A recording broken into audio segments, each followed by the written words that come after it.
Hello, everyone. Welcome to another episode of Dark Rhiino Security Confidential. This is your host, Manoj Tandon. And today we have another awesome guest. But before I announce him, I want to remind you guys to please hit the like and subscribe button so we can keep bringing you this great content and having fantastic guests. And speaking of guests, our guest today is Darren Mott. Darren is the author of Get CyBUr Smart. He has been a former FBI agent. He spent 20 years with them in cyber and counterintelligence investigations, played a key role in strengthening FBI-Russian collaboration on cyber threats, and created the FBI's first program blending counterintelligence and cyber disciplines. Now he owns an investigative and consulting company called Gold Shield Cyber. And he has a master's degree in education and cybersecurity policy. And when he has free time, he hosts 3 podcasts: the CyBUr Guy Podcast, the CyBUr Smart Morning News and Update, and the Tactical Cyber Podcast. I hope I got them all right there, Darren. Forgive me if I messed up one of them. Now you nailed them. All correct. Okay. Well, it's an honor to have you here, and I'm looking forward to this because I don't have to do a lot of talking. So, I want to say thank you, because I usually don't get asked a lot to be on podcasts. I have to find people to be on podcasts. So I appreciate when people say, "Hey, can you come on our podcast?" I'm happy to talk to whomever, however. I think someone with your background, that's kind of surprising. You might get a lot more invites after this. I'm a poor advertiser and poor marketer. I'll be honest. I'm trying to do that better, but we'll see how it goes. It's all good. So let's do a little bit of a background on you. Everybody loves these origin stories, and at some point, someone's going to say, "All right, I think you guys have done enough of these." But there's everybody wants to know, how did this all begin? Or did you wake up and say, "I want to be cyber"? No, and I will say it's the same first question I ask everybody, because no one gets to where we are at the beginning. We all did something different and somehow fell into this, and in my experience, fell into it some way, into whatever it is our area of our expertise. And I'll be honest, my origin story starts back in 1977. So I'm 58 now, but in 77, I was 11. My mother was a programmer for a bank, and they had this huge honking, internal server that she was programming to do, keep the account straight. And it had a big dot matrix printer, but it had a little screen about, smaller than the size of your iPhone screen. And I was just fascinated by it. And she created like this little game for me to play on. And I kind of fell in love with computers at that point, but ironically didn't move towards computers when I got to college 7 years later, because, and this is a long part of this, I'll make this very quick. I had appendicitis when I was in 9th grade, decided, hey, I'd like to be a doctor. These hospitals are kind of cool. I don't know, kind of weird. So got to college to try to be a doctor. After 2 years, took the MCAT, did poorly, realized I didn't want to do this for 6 more years, and decided not to be a doctor, but stayed in biology. Ultimately did a bunch of different stuff, spent a lot of time trying to figure out what I really wanted to do, and ultimately went back and became a teacher, teaching biology, chemistry, physics in high school. And then wow. Yeah. And then in 1998, my wife and I were talking. We had just had my wife was pregnant with our second child, and I was teaching summer school. And we're like, is this what we want to do? Just be teachers? Because she was a teacher as well. And a week and a half later, I applied to the FBI. I had fallen across their website, and they said accepting applications for special agents. And I thought about law enforcement here and there. And, the FBI has a pretty interesting name recognition. They do good marketing for the most part. And so I sent in my application figuring the worst they can say is no. All along, though, I was always working with computers in some way, shape, or form. I bought my first PC in 1992. It was a Hewlett Packard. And I did a bunch of stuff on that. I was on the initial. What was that, a 286 box? If I'm lucky, it was 286. Yeah. And I was on Prodigy, right? I was on Prodigy learning how the internet and the World Wide Web was working at that point. When I was in college, most of my roommates were computer science majors. So they had, what was it? It was a digital computer in 1984, 85, which none of it was networked, right? There was no, in 84, 85, there was no internet. They were networked to the school. Well, there was DARPANet. But yeah, but college students weren't accessing that at the time. So it was limited access, let's just say. Yes, it was limited access. Yeah. So 90, and then at the school, I was kind of like the computer person because I kind of understood how all these things worked. Even the computer, the lady who did the technology didn't understand it. And we had this one school had a Windows, I was at two schools, one school had a Windows, one school had a Mac. So I got to learn how to use both of those things. And then when I applied to the FBI, went through the process, and they hired me, partially because I focused a lot on this computer skill set that I had. It was mostly self-learned. It wasn't like I went to college for it. I was kind of learned it myself. And they needed cyber agents because at the time I was assigned to the Charlotte field office in North Carolina, and they were one of only 16 of 56 field offices that had a cyber squad. So I was on one of the original cyber squads in 2000 when I showed up. Beginning of 2000, I showed up in Charlotte, put on the cyber squad, which I wanted to be. I wanted to do the cyber stuff and got it, which was great. Ended up in Charlotte, which was great city. And then pretty quickly jumped into the fire because no one kind of knew how to do cyber stuff at the time, especially the FBI surely didn't. I tell a joke in my presentations that at the time, the FBI spelled cyber with an I instead of a Y. So, wow. And there was no, they didn't really do that, but that's the joke. But there was no cyber division yet. It was, the cyber stuff was all kind of passed around to different divisions. And so no one really knew how to handle any of it. And so I got lucky. I got a pretty good source and ended up running a 5-year undercover investigation targeting what at the time was called the where scene. This was these individuals that all over the world that basically took any copyrighted piece of digital material and they broke the encryption or broke whatever and sent it out there for free. Still goes on today. The impact was limited. Now you can just buy software. I mean, you can break the encryption on Blu-ray. That's trivial. You can break the encryption on. But at the time, whatever you want. Yeah. At the time, this is 2001. We're making the argument that this is a $3 billion a year loss to legitimate enterprise, which it was. And we could show stats that people were losing jobs because the companies were losing money and all that kind of stuff. So I created this undercover that no one had done before. And the nice thing for me is at the time, no one knew how to do any of it. And so no one told me no. They're like, yeah, okay, go ahead and do that. So I had my own offsite, which was about 20 miles from the office. I had at the time, it ultimately became a 12 terabyte server farm, which in 2003 is big at the time. And I built it all. None of it was pre-configured. It was all, I went to this one store and they loved me because every couple of months I'd show up with it and buy $10,000 worth of equipment, like hard drives, motherboards, cases, all that kind of stuff. So 12 terabytes. Wow. And keep in mind, the first terabyte server I created was with 100 gig drives. So there were 100 gig. So there are 10 100 gig drives all rated together, and then they would crash, they would fail. I had mirrored servers that led to the main server so that I could obfuscate where it appeared I was coming from.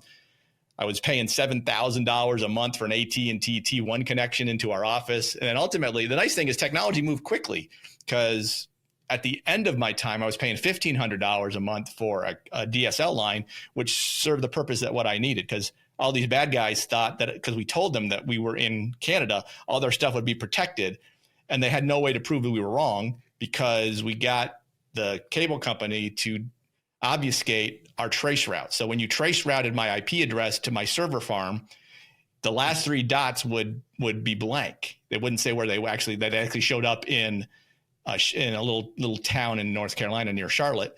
And we would say, well, the reason that those jump is because there's VPN connections that forward us into Canada, and you can't tell what that is. And they were all these guys. I mean, they were criminals. They're not exactly smart criminals, but they're like, okay, that makes sense to us.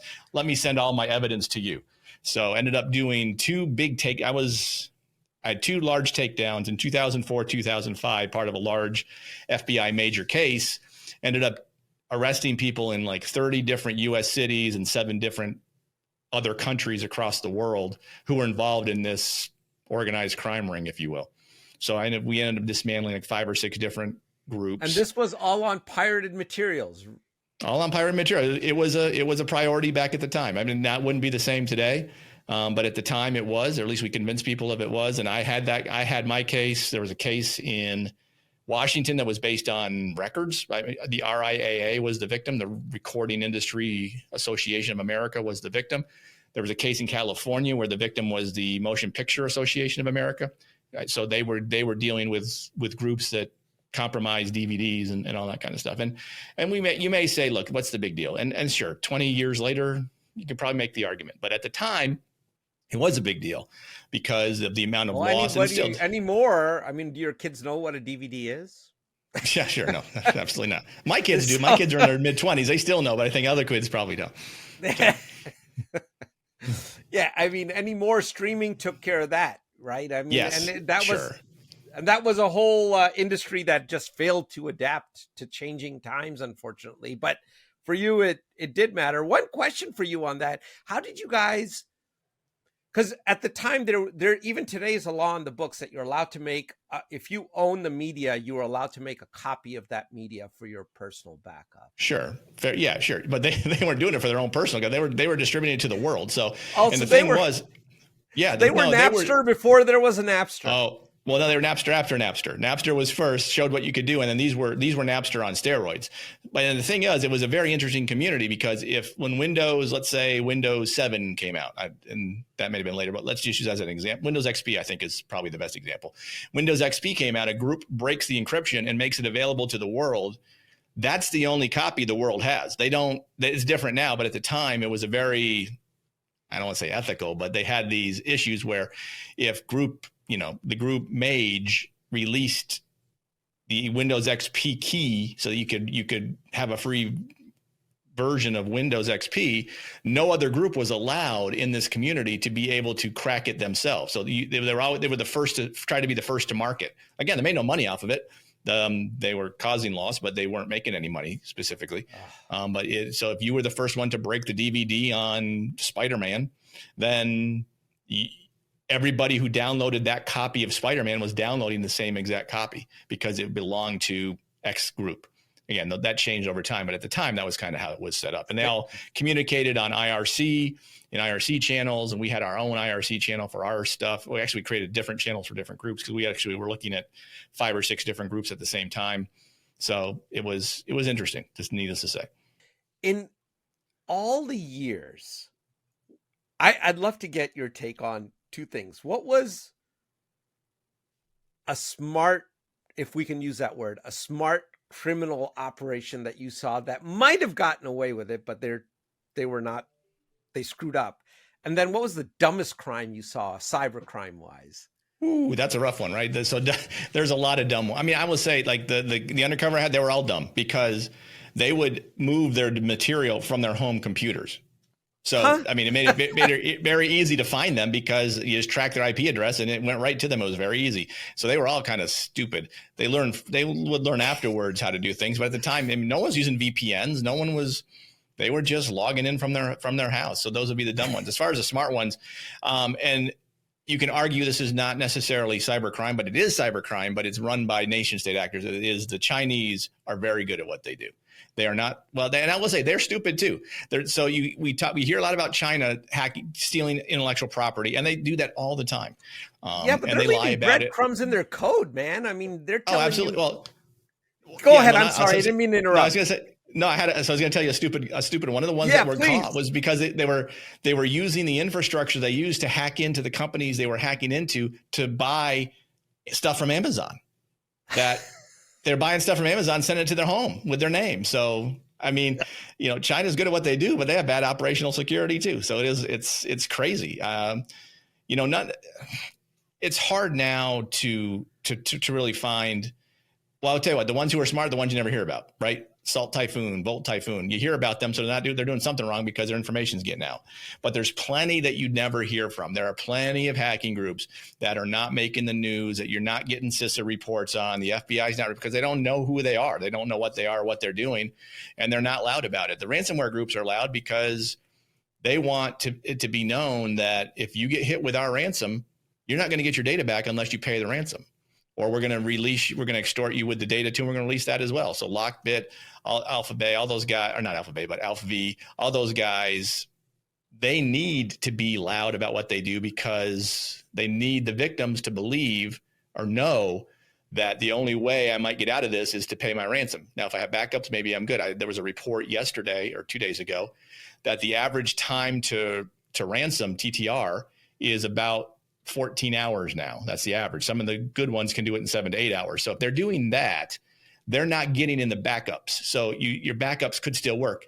If you have backups, most companies don't have them or don't test it. Most of their backups still don't work, though. Correct. Darren, right. I mean, 70, what's the stat on that? 70%, right? 70%. Right, yeah, sure. But I mean, if you're happy to be the one lucky one that your backups work, you're good to go. But you're going to be the rarity. Everybody else has got to decide.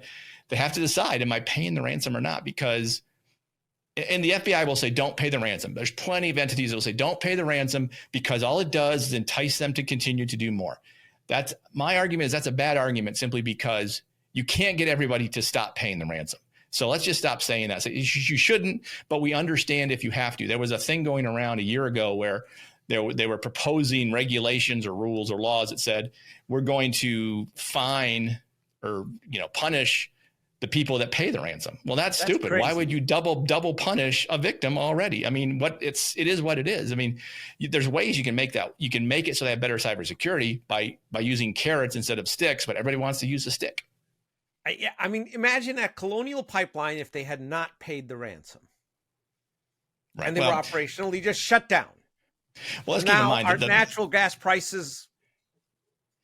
Yeah, but Colonial Pipeline didn't know what they didn't know, right? So it would hit their business office. It didn't hit their distribution and their pumping and all that other stuff. So that could have continued on. They just didn't know any better. So, but you're right. They had to pay the ransom to carry on.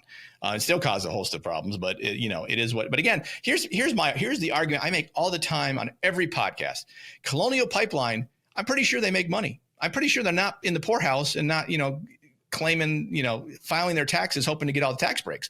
They make plenty of money that they should have the good cybersecurity in place, but they don't. So for a small company, a medium-sized company, how are you doing it? So it's a lesson that no one wants to learn, the lesson that these big companies, I mean, Microsoft, how many times we got to hear about Microsoft? How many times you have to update your Windows once a month because there's 70 vulnerabilities they found. So at least they're updating, right? At least, but again, then who patches if the small ones aren't patching? So I say all the time, find someone to help you at least understand what I like to call the cybers, right? I'm gonna copyright the cybers because no one else uses that term, but I kind of use it because it makes me laugh. Because I always talk about politicians always trying to do the cybers, and they need to stop trying to do it because they don't do it very well. That's again, I'm running into tangential areas here. You're not going tangential because you summarized almost 160 podcasts. We've had this issue continues. It continues in the enterprise. It continues in the medium business.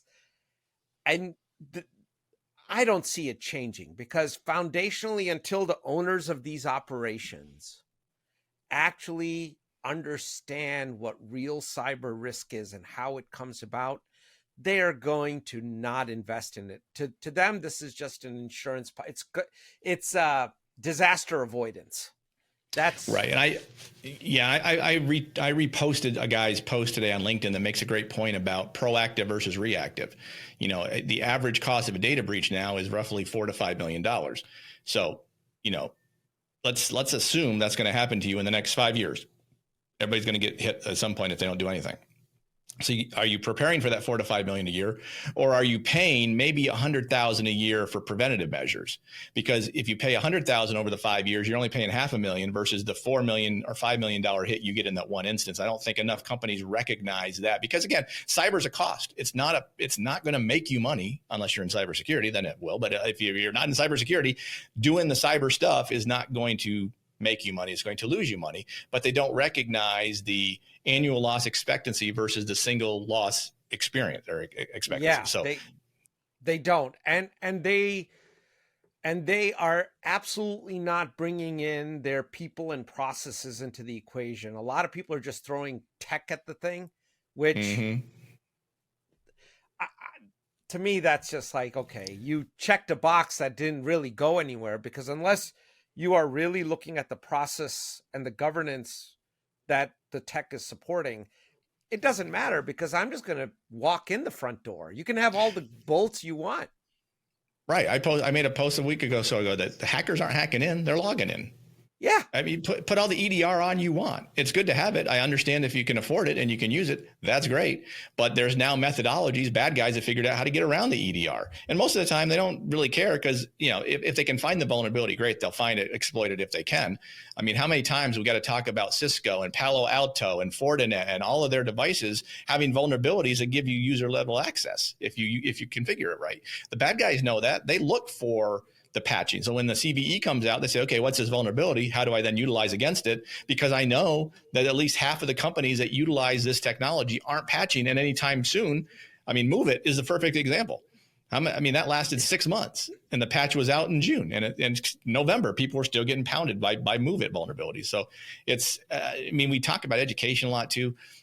Being an educator, I'm trying to now with my own business, try to blend education and cybersecurity because those are my passions, right? How do I teach people to understand this? And that's what I try to do with my podcast is I don't get into the technicals. I can't code. I'm going to be honest with you. I am not a coder. I'm not going to come in and code your network correctly with all your tools. I can't, that's not my thing, but I can understand strategically and tactically, here's the things you should do that will lower your risk. Because all you're going to do, any company should want to do is lower the risk so that when they go to sleep at night, they know they've done pretty much the most that they can do to keep themselves protected. But most don't take the basics and say, okay, where's my problems? I've created a 10-piece risk assessment for like nonprofits and a church I'm working with to say, hey, look, I know you're not doing anything. So I'm going to start with these 10 simple things. I mean, you can use the CIS 18. If you want to go NIST 800-171 and bring in 110 controls, you do that. You do you. That's not my thing. Do these 10 basic things. I know you're not doing them. Let's figure out what you're not doing, and then let's patch that gap system. And then, dude, I just say, this is a top 3. I can tell you, there's a lot of companies that don't even get that, and big corporations, right? Forget about the little guy. But it brings up a point here. Like, let's take something as simple as patching. And I'd love to get your opinion on it. Mm-hmm. You should, like you said, update in the theoretical world your Microsoft environment whenever Microsoft is releasing those patches. But in a real world, in a medium business, let's say there's a plastics manufacturer. These guys are running antiquated equipment, and the OEM on that equipment they never update anything. Those guys suck at it. I'm just going to call it for what it is. I mean, they're totally, and if you want the latest, then you have to huge capital expenditure to get the latest update. It's unreasonable to expect those guys to be able to then patch those machines that would actually shut down their operation because they couldn't run anymore. Well, I think not only that, I think they don't know. They don't know what patching they have to do. They're not aware that they don't.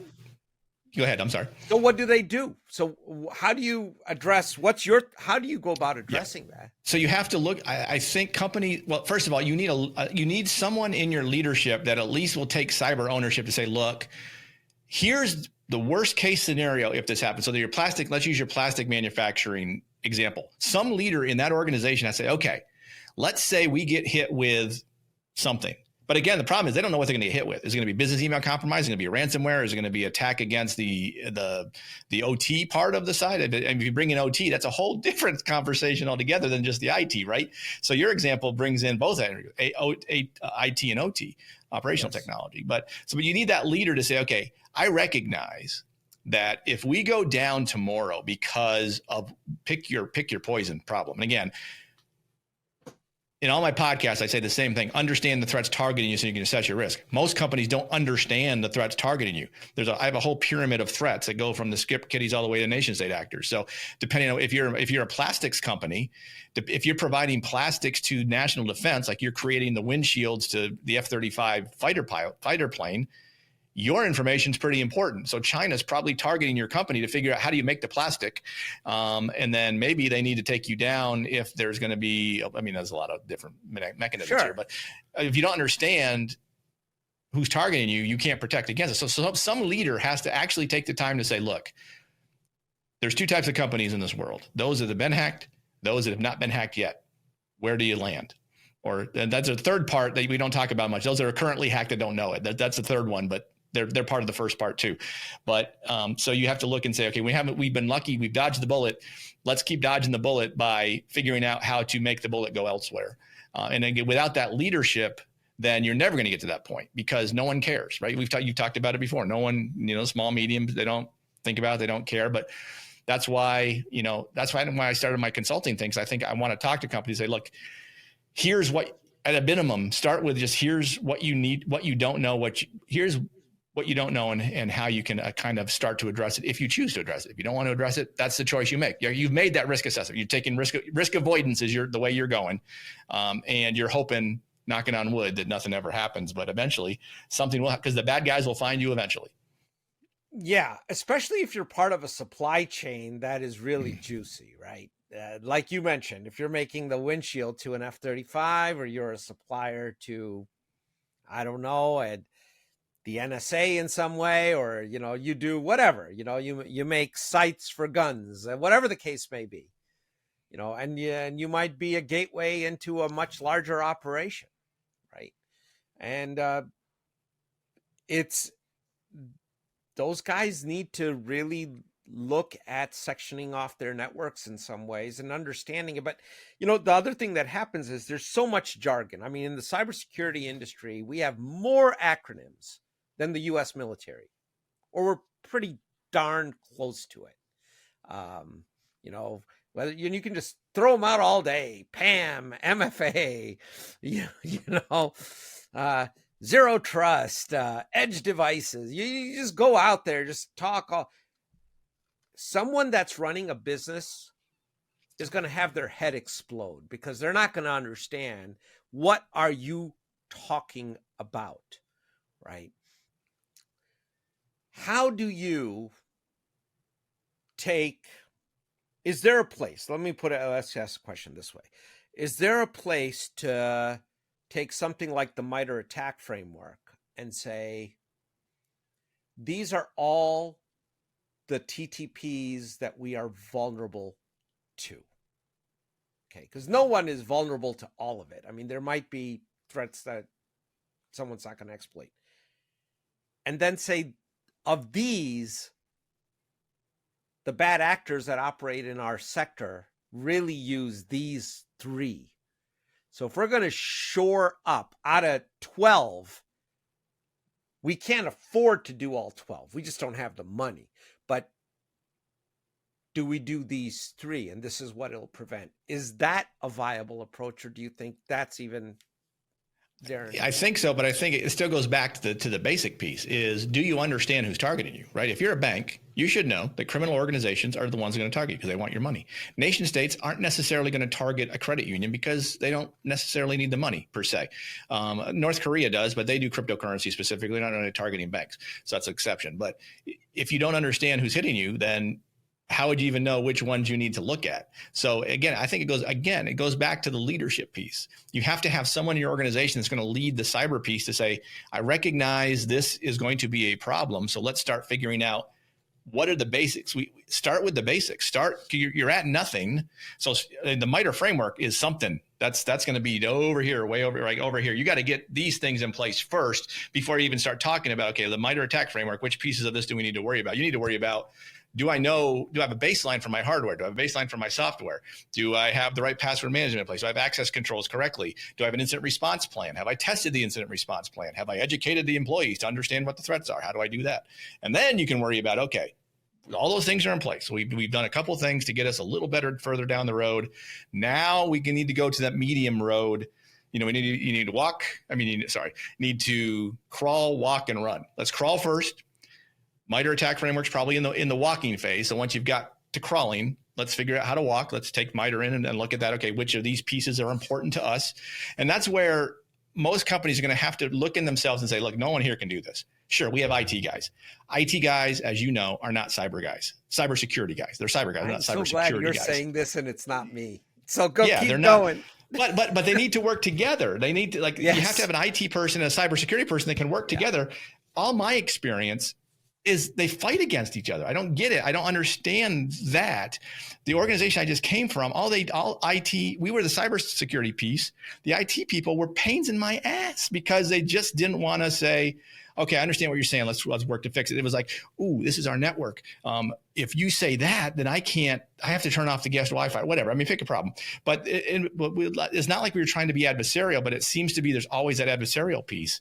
But the IT guys should appreciate the cybersecurity folks, and the cybersecurity folks need to appreciate the IT folks, because the IT has to stay up to go so that the cybersecurity people have something to look at, and the IT people need the cybersecurity people to say, look, here's a hole. We need to fix this hole because someone's going to come in from that. But that's my experience. Maybe your mileage may vary there differently, but I think that's no, it doesn't. And one of the things that a lot of people we work with don't have a CISO, but a lot of these organizations where one does exist, it's still today, a lot of them report into IT, right? Yeah. And to me, there is an inherent conflict of interest there. And I think that the rise of the virtual and the fractional CISO is good, but I don't know if that's a job I would want, because I don't want the risk pushed on me. I would do that for a company, but I'm not taking the risk on. It's still your risk, because I'm going to tell you how to reduce your risk. If you don't listen to my recommendation, that's on you. That's the executive board fault, who said, hey, this guy said we should have done these things. We decided not to do them because I couldn't get my ESPN fantasy football in time. So I had to keep that hole open. So, we just got hacked. We're going to fire him anyway because he didn't protect us like he was supposed to. And that's, I think larger companies are moving away from that model, but small and medium are still trying to figure out how that space works. Because a lot of them can't afford a full-time CISO, and a lot of them don't think they need a part-time one, because they have their IT guy who's going to do the cybersecurity stuff. Then the IT guy is going to tell the leadership, here's the things I think we need to do, and leadership's going, we can't do that, can't afford it, and then he doesn't have the backup to say, well, here's why you need to do it, because that's not in his skill set. No, he's a techie. Mm-hmm. He doesn't know how that affects operations. It gets back to, if you don't have someone in leadership that's going to take ownership of this problem, well, you got an uphill battle. We all do. But it's job security, right? Yeah. But I'd like to see the world change a little bit in this regard. And I don't know. And the data's out there. It's all hiding in plain sight. You just go out there and Google it. There's thousands of us out there that have said the same thing, yet the same pattern keeps repeating, just keeps happening. So, of those companies, let me ask another question. To get the FBI's attention, if you've been ransomed, how big does the number have to be?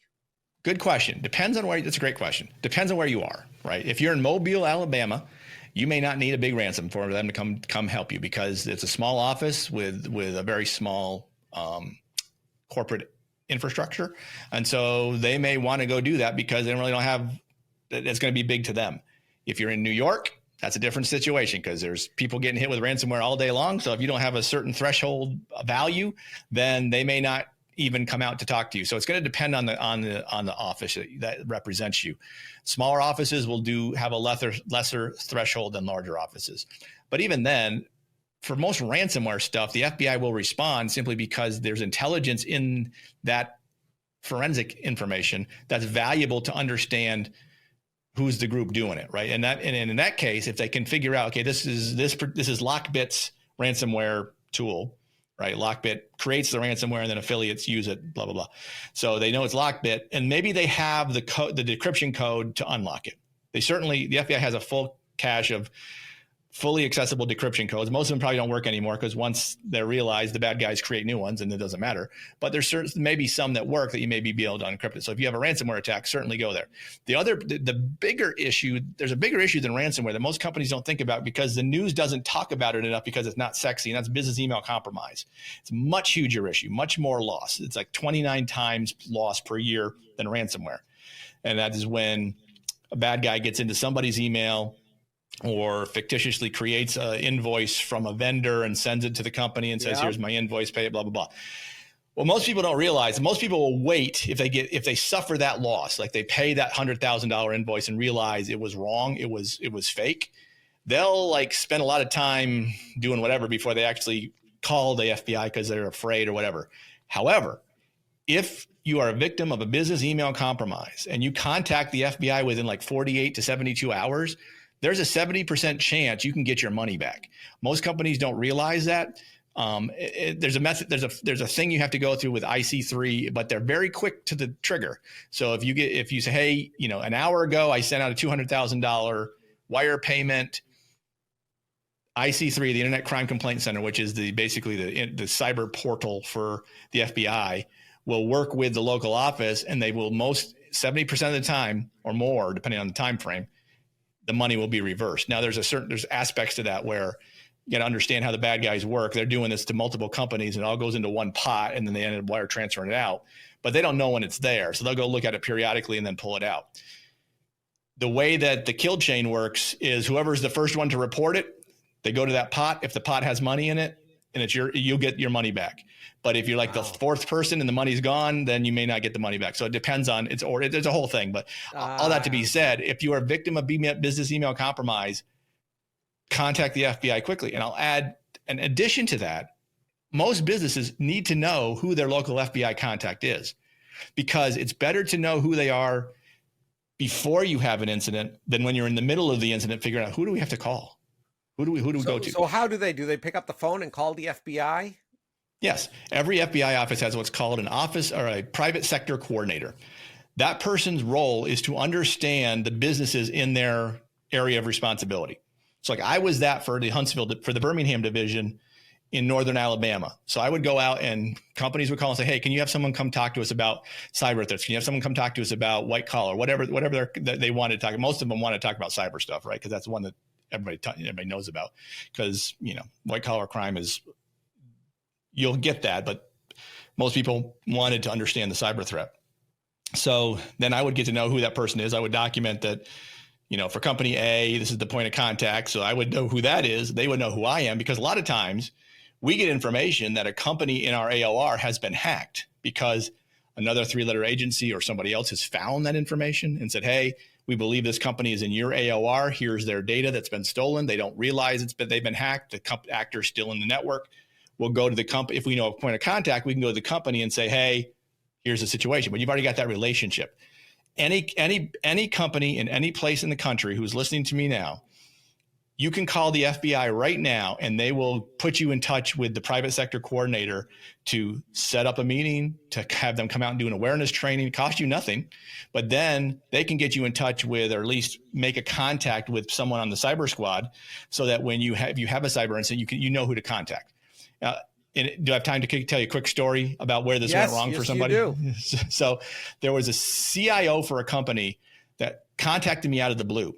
Now, this CIO had a friend who knew me personally. The other CIO was part of a group of 5 that I had that were very important companies in the Northern Alabama region. So I would talk to them quarterly and give them information and do presentations like that. So that the other CIO contacts him to, hey, I need somebody at the FBI. He's called Darren. He'll tell you what you need to know. So the CIO calls me and says, hey, I was reached out by this agent. They claim to be from the Birmingham division cyber squad. They want to tell me something about my network. I said, okay, yeah, he is a cyber agent in Birmingham. And if he's calling you, you want to call him back. He's got some information, because I didn't know what the information was. This was new to me. Okay. But I confirmed he was who he said he was. Well, the CIO apparently didn't believe me, because didn't contact the agent back. The supervisor of the cyber squad sent this CIO an email saying, look, we have intelligence that this ransomware group is in your network right now, because we had intelligence seeing it happen. We were watching them move files from here into this company's network. And the supervisor said, here's how you can find the files. Here's how you can remove the files. They are ransomware files. You want to get them off your net system.